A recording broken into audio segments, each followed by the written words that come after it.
रहीम अस्सलाम वालेकुम नाज़रीन, आप यूट्यूब चैनल देख रहे हैं। मैं इमरान खान हूँ। इस वीलॉग के आगाज़ में सबसे पहले दो बड़े ऐलानात हुए हैं, जिनमें एक ऐलान मुराद सईद साहब ने किया है। मुराद सईद देखें, इमरान खान साहब के जो बहुत करीबी साथी हैं, जो बहुत वफादार लोग हैं, उनमें एक मुराद सईद है। बल्कि नौजवान क़यादत में उन्हें नंबर 1 समझा जाता है। और इमरान खान के बाद जो शख्स इमरान खान के नज़रिए पर सबसे ज़्यादा डट कर मजबूती के साथ खड़ा हुआ, वो मुराद सईद है। मुराद सईद ने इमरान खान की सियासत के लिए और इमरान खान साहब के नज़रिए के लिए अपना सब कुछ कुर्बान किया है।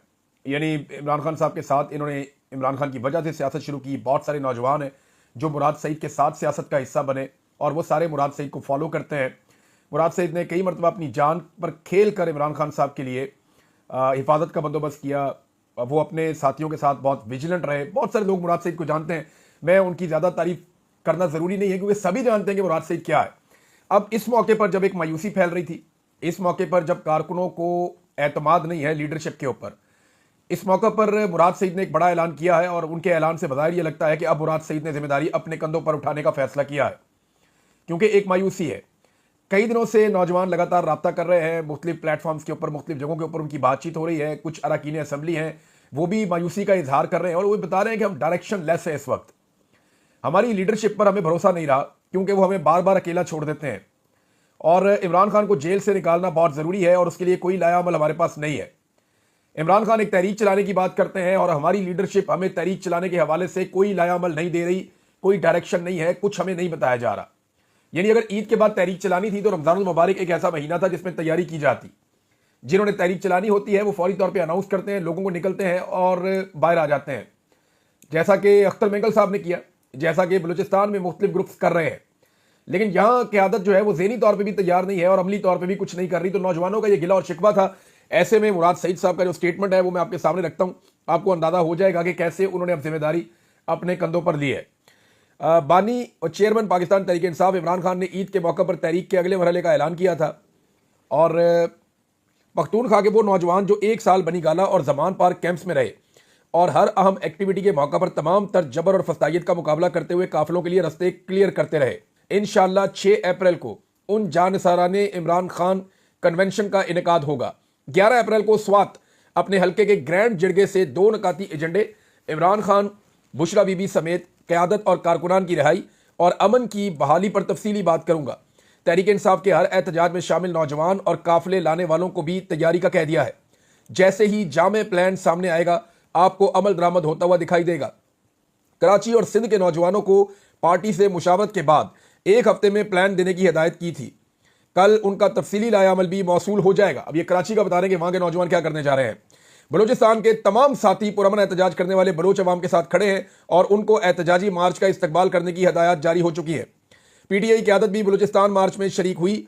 इमरान खान के नजरिए और हदायत के मुताबिक क़यादत और कारकुन इंशाअल्लाह हर मजलूम के साथ खड़े रहेंगे। पंजाब जिस तरह 23 मार्च को निकला था, इससे वादे है कि पंजाब के कारकुनान तैयार हैं और खवातीन जिस तरह मुतहर्रिक होकर उनको लीड कर रही हैं, उनका यह किरदार मिसाली और काबिल तारीफ है। नॉर्थ पंजाब के नौजवानों को फ्लैश प्रोटेस्ट का सिलसिला जारी रखते हुए तहरीक के अगले मरहले की तैयारी पर फोकस रखने का कहा गया है।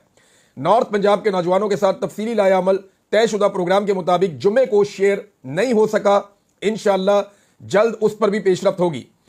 अमन तहरीक के लिए भी इंशाअल्लाह अगले हफ्ते खैबर पख्तूनख्वा के तमाम कबीलों का जरगा बुलाया जाएगा। मैंने अमन तहरीक के तमाम साथियों की मुशावरत से तहरीक के आगाज से कबल जरगा इसलिए बुलाया कि मैं 2 दफ़ा कॉल दे चुका हूं और हज़ारों लोग भी निकले। लेकिन तहरीक की कामयाबी के लिए ज़रूरी है कि बार बार कॉल का इंतज़ार करने के बजाय ग्राउंड पर मौजूद तमाम कबीले जिम्मेदारी लेते हुए लीड करें। इसलिए फैसला यही हुआ है कि जिरगे में ही पूरा लायामल वाज़े करके उसी दिन से तहरीक का आगाज़ होगा इंशाअल्लाह।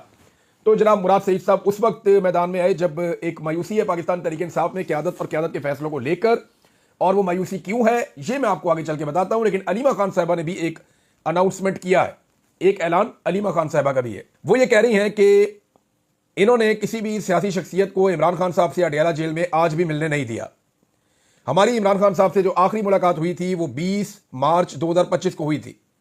हमारी जो अगली मुलाकात है इमरान खान साहब के साथ जो स्केड्यूल्ड है, आज देखें आप जब वीलॉग सुन रहे हैं तो ये 4 तारीख है, तो वो ये कह रही हैं कि 8 अप्रैल को हमारी मुलाकात इमरान खान साहब के साथ तय है और ये 3 हफ्ते के बाद हमारे भाई के साथ मुलाकात होगी। हमारी फैमिली इंशाअल्लाह अडयाला जेल 2 बजे पहुंचेगी और हमारा यही टाइम है जो हमें दिया गया है।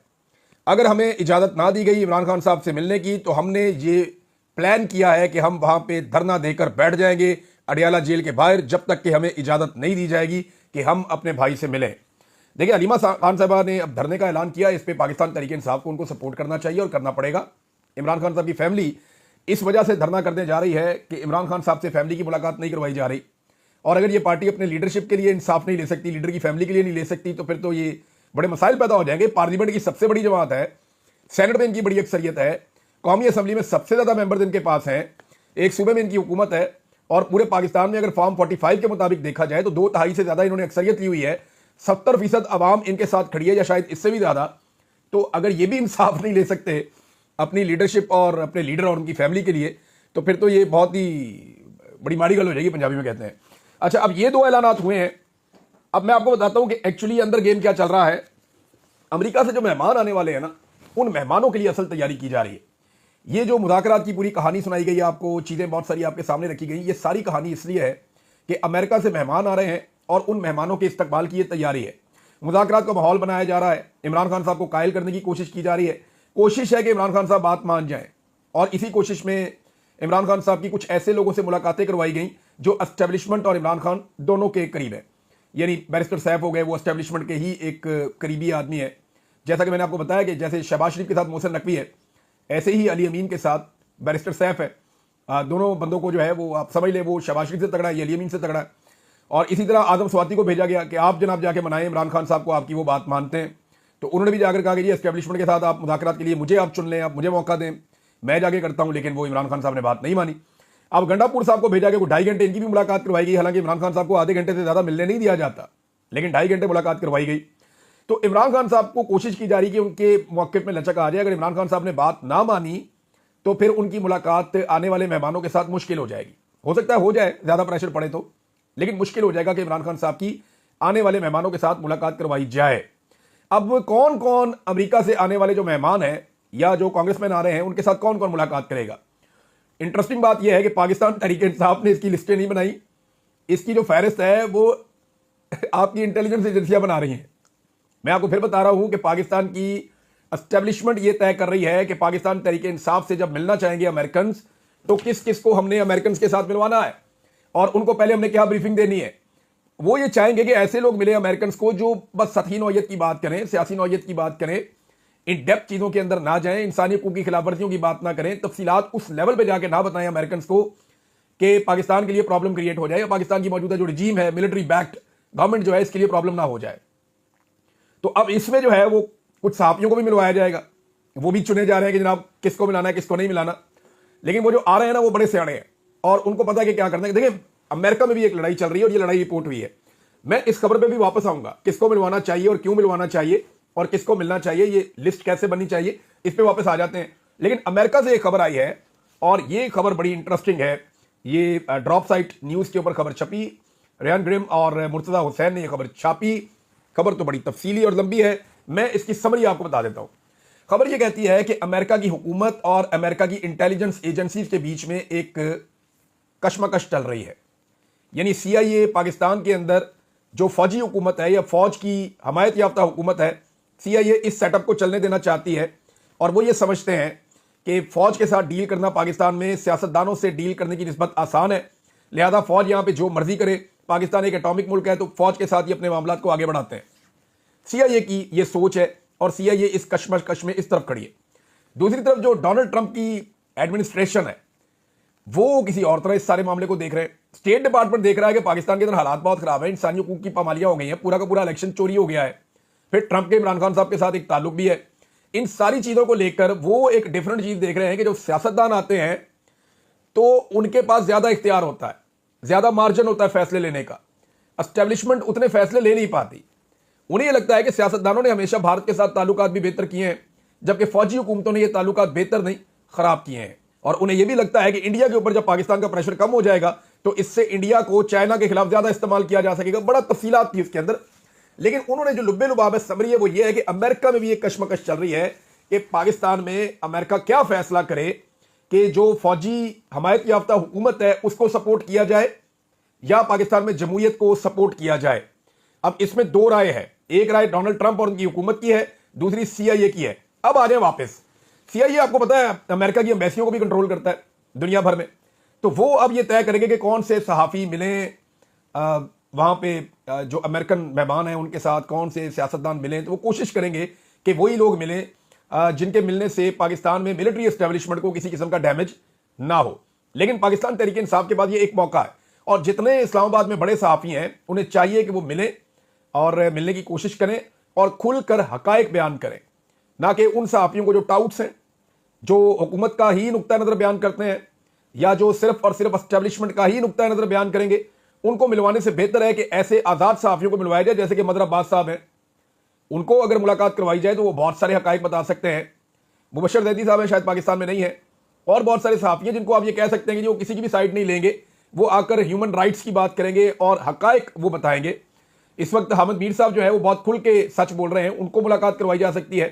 काशिफ अब्बासी साहब की मुलाकात करवाई जा सकती है, और भी सहाफ़ी हैं जिनकी मैं सबका नाम नहीं ले सकता यहाँ पे, लेकिन बहुत सारे ऐसे नाम हैं जिनकी मुलाकात हो सकती है। अब पाकिस्तान तहरीक इंसाफ को किसकी मुलाकात करवानी चाहिए? देखिए, मेरे ख्याल में, मेरे ज़हन में तो दो ऐसे लोग आते हैं जो तमाम हकायक सामने रखने की जरूरत भी रखते हैं और वो ये कर भी देंगे।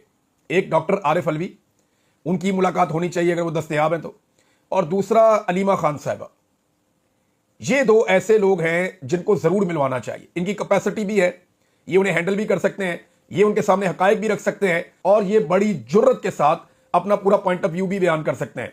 तो अगर इनकी मुलाकात पाकिस्तान तहरीक इंसाफ करवाएगी तो फ़ायदा होगा। अदरवाइज बहुत सारे लोग ऐसे हैं वो प्रेशर में भी आ जाते हैं, कंप्रोमाइज़ भी हो जाते हैं, और हमने ये सब कुछ होता हुआ देखा है।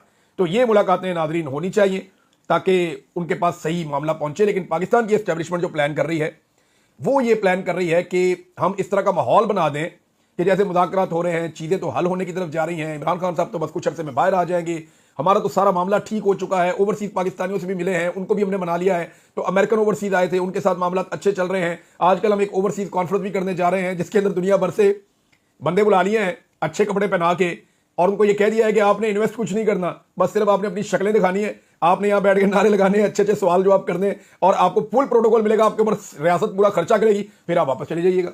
बेशक आप इन्वेस्टमेंट ना करें पाकिस्तान में, वैसे इन हालात में इन्वेस्टमेंट करता भी कोई नहीं है।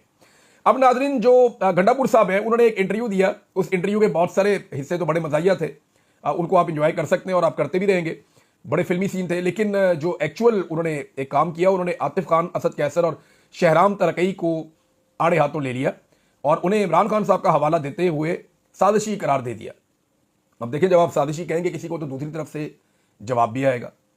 अब उनका जवाब क्या आता है वो मैं रब्ता करूंगा सुबह इन लोगों से, इनसे पूछूंगा जनाब कि आपको इमरान खान साहब ने टिकट नहीं दिए क्योंकि वो समझते हैं कि आप साजिशी हैं और ये आपके वज़ीर आला कह रहे हैं, हम नहीं कह रहे, तो आप लोग क्यों साजिशें करते हैं? सुबह ये सवाल उनके सामने रखना चाहिए। दूसरा, तैमूर झगड़ा साहब के ऊपर भी इल्ज़ाम लगाए अली अमीन गंडापुर साहब ने, और ये उनके ऊपर इल्ज़ाम लगाए कि जनाब वो ठीक नहीं है, उनकी करप्शन और दीगर चीज़ें वो बयान करते रहे, उनके लोग भी ये कहते रहे हैं। अब जो अकाउंटेबिलिटी कमेटी है, इंटरनल अकाउंटेबिलिटी कमेटी इन्होंने एक बनाई हुई ना इमरान खान साहब ने, 3 लोग हैं उसमें, मैंने आपको बताया था, उस कमेटी ने तैमूर झगड़ा साहब को भी लिख दिया जनाब आप जवाब दें। तो तैमूर झगड़ा साहब ने स्टेटमेंट दे दिया, उन्होंने एक बड़ा अजीब सा मसला उठा दिया तैमूर झगड़ा साहब ने। वो स्टेटमेंट मैं आपके सामने रख देता हूँ, ये बड़ा इंटरेस्टिंग है। झगड़ा साहब कहते हैं कि वज़ीर आला खैबर पख्तूनख्वा अली अमीन गंडापुर के असासे 10 करोड़ हैं। ये आप इलेक्शन में, जब इलेक्शन कमीशन आपके कागजात नामजदगी जमा करता है तो आप अपने असासे लिखते हैं कि आपके पास असासे कितने हैं। तो उन्होंने कहा अली अमीन गंडापुर के असासे 10 करोड़ हैं। तो एक साल में उन्होंने पार्टी के ऊपर 75 करोड़ कैसे खर्च कर दिए? तहकीकात क्यों नहीं हो रही? इसकी तहकीकात होनी चाहिए। वैसे ये तहकीकात ज़रूर होनी चाहिए, और अगर ये अकाउंटेबिलिटी कमेटी इसके ऊपर तहकीकात करना चाहती है कि ये पैसे कहाँ से आए और क्या वाकई ये पैसे अली अमीन गंडापुर साहब ने, जैसे कि दावा किया जाता है, अपनी जेब से खर्चे हैं, तो क्या वाकई उन्होंने अपनी जेब से खर्चे हैं? ये दूध का दूध और पानी का पानी हो जाएगा।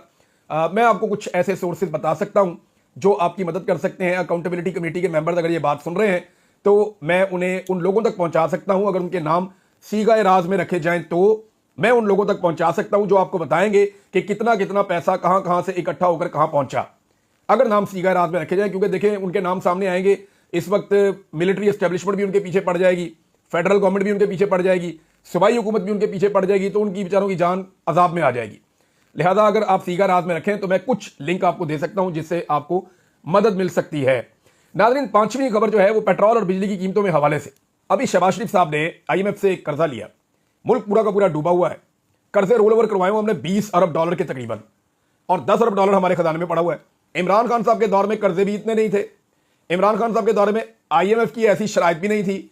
इमरान खान साहब के दौर में महंगाई भी इससे ज्यादा कम थी, हालात बेहतर भी थे और आपके खजाने के अंदर पैसा भी पड़ा हुआ था। उस वक्त इमरान खान साहब ने छोटा सा रिलीफ दिया था ना, तो पाकिस्तान में मीडिया के दानिश्वर और बहुत सारी ये सियासी जमातें, इन्होंने मातम शुरू कर दिया था कि इमरान खान ने रिलीफ दे दिया, बहुत बड़ा अजाब मुसल्लत कर दिया, क्यों पेट्रोल सस्ता किया, क्यों बिजली का यूनिट सस्ता किया, ये आम आदमी को रिलीफ नहीं है, ये पाकिस्तान की माशी मौत है, ये बातें की गई थी। आज आप उन सारों को सुने, वो शहबाज शरीफ को शाबाशी दे रहे हैं, हालांकि खजाना भी आपका पहले से कम है, यानी पहले की निस्बत तो खाली है। आपके जो IMF की शराइत है वो भी ज्यादा सख्त है, आपकी इकोनॉमी भी बर्बाद है, आपकी महंगाई कहां से कहां पहुंच गई है, और आपके रेवेन्यू के कोई टारगेट भी पूरे नहीं हो रहे। इमरान खान के दौर में टारगेट से बढ़ के पैसा आ रहा था, अब तो टारगेट भी पूरे नहीं हो रहे। फिर ये कैसे कर सकते हैं? लेकिन वही सारे लोग मुनाफिकत करते हुए आज तारीफ कर रहे हैं। एक दौर था वो वाला पीका जो है वो हराम था, जो इमरान खान साहब के दौर में कानून लाने की बात हुई। आज वाला जो पीका है इसके ऊपर फजाइल सुनाए जा रहे हैं कि ये हलाल पीका है, ये बिल्कुल ठीक काम कर रहा है। तो मैं हैरान हो जाता हूं कि पाकिस्तान का मीडिया करता क्या है। यही ऐसी मुनाफिकत आप लोग कैसे कर सकते हैं? सियासतदान भी यही करते हैं, मीडिया भी यही करता है। बड़ी बदकिस्मती है पाकिस्तान की। अब नाज़रीन, इसमें जो पेट्रोल और बिजली की कीमतों पे एक मौक़िफ़ पाकिस्तान तहरीक इंसाफ का है। वो कह रहे जी 2024 में भी मौजूदा हीरो ने बिजली और पेट्रोल समेत सब कुछ महंगा कर दिया था। पेट्रोल 150 रुपए फी लीटर से बढ़ाकर 300 रुपए तक लेकर गए, फिर 30 रुपए सस्ता कर दिया। अब 30 रुपए सस्ता करने के बावजूद हकीकत में वो 110 रुपए महंगा ही हुआ है, जबकि आलमी मार्केट में पेट्रोल की कीमत इस वक्त 40% से जायद कम हो चुकी है, यानी आधी के करीब कीमत हो गई है आलमी मंडी में। अच्छा, अप्रैल 2022 में खाम तेल की कीमत $117 फी बैरल थी। अब आलमी मार्केट में खाम तेल की कीमत 3 साल की कम तरीन सतह पर यानी $68.85 फी बैरल पे है। यही काम बिजली की कीमतों के साथ किया गया, यानी वहां पर भी यही किया गया। पहले बिजली की कीमत को 16-17 रुपए से उठा के ले गए 50 से 70 रुपए के बीच में, अब नीचे लेकर आ गए। लेकिन नीचे कितना लेकर आए? 6 रुपए 7 रुपए। भाई आप जब टीका लगाते हैं तो लगाते हैं 35-40 रुपए का, और जब आप कम करते हैं तो आप 6-7 रुपए करके आप पूरे अखबारात में इश्तिहारात लगा देते हैं। यानी अब अरबों रुपए के, करोड़ों रुपए के इश्तिहारात भी दिए जाएंगे मीडिया को कि जनाब हमने आवाम के ऊपर एहसान अजीम कर दिया है, ये इश्तिहार छापो, अब हमारी शक्लें लगा के, हमारे मुंह लगाओ इश्तिहारों के ऊपर, टीवियों के ऊपर, हर जगह के ऊपर जो है वो अखबारात में हमारी शक्लें जिनसे लोग चिढ़ते हैं वो पूरी दुनिया को दिखाओ। चले, मर्जी है इनकी, लेकिन अवाम इनकी दुर्गत बनाएगी जब ये अवाम के बीच में जाएंगे, क्योंकि इन्होंने जो वादे किए सारे वादे इन्होंने जो है वो एक भी वफा नहीं किया, सारे वादे इन्होंने तोड़े हैं। अब नाज़रीन, कमजोर तरीन पासपोर्टों की फहरिस्त आई है 199 ममालिक की। पाकिस्तान माशाल्लाह से 195 नंबर पर पहुंच गया है, और सिर्फ इराक, यमन, अफगानिस्तान और एरिटेरिया ये वो मुल्क हैं जिनके पासपोर्ट पाकिस्तान से बदतरीन है। Sri Lanka, Nepal, Bhutan, Bharat, Bosnia, Burma, Korea, Kenya, Nigeria, Ethiopia, शाम, मिस्र, ईरान और पूरा central Asia, Vietnam, Somalia, Libya, इन सब के पासपोर्ट हमसे बेहतर है। ये वो मुल्क है, फलस्तीन का पासपोर्ट भी हमसे बेहतर है। ये वो ममालिक हैं जिनकी मिसालें हमें आर्मी चीफ देते हैं, जिनकी मिसालें हमें उलमा इकराम देते हैं कि खुदा ना खास्ता हम वो बन जाएंगे। देखिए हम उनसे भी बुरी हालत में पहुंच गए, हमारा पासपोर्ट कहां पहुंच गया है। ये नोमैड कैपिटलिस्ट की 2025 की फहरिस्त है, और इन्होंने ये तफसीलात जारी की हैं। 5 बड़े जबरदस्त इनके क्राइटेरिया हैं जिनकी बुनियाद के ऊपर ये तय करते हैं। बहरहाल पाकिस्तान जो है वो दुनिया में टॉप 5 बदतरीन पासपोर्ट की फहरिस्त के अंदर आ गया है। नाज़रीन, ईद का सीजन भी ताजरों का मायूस कुन रहा है। एक खबर मैं अभी पढ़ रहा था, उसके मुताबिक गुज़िश्ता साल की निस्बत 25 से 30% तक कम खरीदारी हुई है। लोगों के पास पैसे ही नहीं है खरीदने के लिए, नए कपड़े, नए जूते, नया सामान, ईद के ऊपर चीज़ें, तो खरीदारी कम हुई है और उसकी वजह से ताजरों को वो फ़ायदा नहीं हुआ। तो मायूस कुन ईद का सीज़न गुजरा है ताजरों का। नाज़रीन, महमूद खान अचकजई साहब ने एक बड़ा ज़बरदस्त ऐलान किया है और बड़ी ज़बरदस्त बात की है उन्होंने, और इनका बड़ा कामयाब शो हुआ। बलूचिस्तान में पशीन में बड़ा तगड़ा जलसा हुआ है। पाकिस्तान तहरीक इंसाफ ने बड़ी तादाद में वहाँ शिरकत की है। तहरीक इंसाफ बलूचिस्तान में बहुत एक्टिव है, और अब ये दिखाई दे रहा है कि ये अगर अगले बलूचिस्तान के इलेक्शन में एस्टेब्लिशमेंट ने पहले की तरह अपना गंदा खेल ना खेला तो पूरे बलूचिस्तान से तहरीक इंसाफ और उनका इत्तेहाद जो है वो क्लीन स्वीप कर जाएगा, और पूरे बलूचिस्तान में वो इलेक्शन जीत कर एक अवामी हुकूमत बना देंगे। और अगर आप ये होने देना तो बलूचिस्तान में दहशतगर्दी भी आहिस्ता आहिस्ता खत्म हो जाएगी। अब अचकजई साहब कहते हैं कि एस्टेब्लिशमेंट से बातचीत होनी चाहिए, मगर बातचीत इस मौजू पर होनी चाहिए कि वो बैरकों में वापस कब और कैसे जाएंगे। देखिए यही सोल्यूशन है पाकिस्तान का कि सब अपना अपना काम करें। जिसका जो काम है, किसान अपना काम करे, ताजिर अपना काम करे, मिलें चलाने वाले लोग अपना काम करें, कारखाने चलाने वाले लोग अपना काम करें, इंजीनियर्स अपना काम करें, सड़कें बनाने वाले अपना काम करें, बैंक चलाने वाले अपना काम करें, रियल स्टेट वाले अपना काम करें, सहाफ़ी अपना काम करें, वकील अपना काम करें, अदालतें अपना काम करें, पार्लियामेंट अपना काम करे, ब्यूरोक्रेट अपना काम करें, पुलिस अपना काम करे, और फौज सिर्फ अपने काम से काम रखे। आप यकीन करें अगर इन कामों के अंदर मुदाखलत बंद हो जाए तो पाकिस्तान के जो 70 साल से मसाइल हैं वो मसाइल बतदरीज कम होना शुरू हो जाएंगे। अब तक इतना ही।